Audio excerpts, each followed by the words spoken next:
Ano na May naman? tatanong ako sa'yo. Ano na naman yan? Naniniwala ka ba sa salita na hahanapin ko muna ang sarili ko? Break na muna tayo, hahanapin ko muna ang sarili ko. Maraming ibig sabihin yan. Minsan totoo yan. Talagang nawawala yung sarili mo. Hindi mo alam kung ano yung Oo. gusto mong gawin sa buhay Alam mo, mo. valid pala yan minsan. Minsan. Yung parang, hindi mo alam kung ano yung gusto mong gawin sa Yeah, sarili mo, tama. sa buhay mo. Kailan siya nagiging valid? Na, iyon, nagpo-focus siya sa karir niya, sa growth niya bilang siya. Hindi yung Oo. tipong nawawala ako nawawala ako sa sarili ko. Sarili Hinahanap niya. ko yung sarili ko, pero may kinakausap kang iba.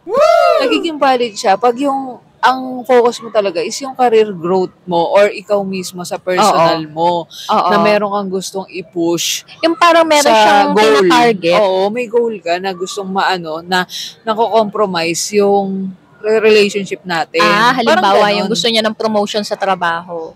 Tapos, Pag na-promote kasi siya, Overtime mawawala siya na ng time. overtime na ganon. siya ng overtime, ganyan. So, Tapos, nag-aaway na kayo kasi overtime na siya ng overtime.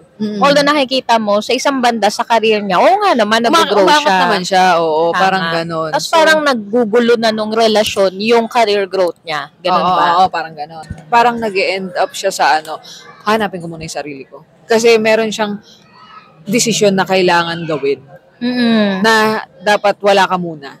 Mm-mm. Yun, parang. Valid sa akin yun pag nakikita ko na madami siyang regrets sa buhay.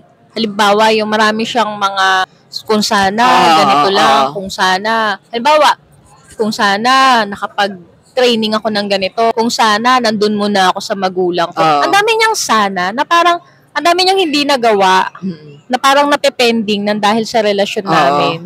Doon siya nagiging valid eh. Siguro pag nakita ko na nawawala talaga yung sarili niya. Nawawala siya sa sarili niya. Kumakain siya ng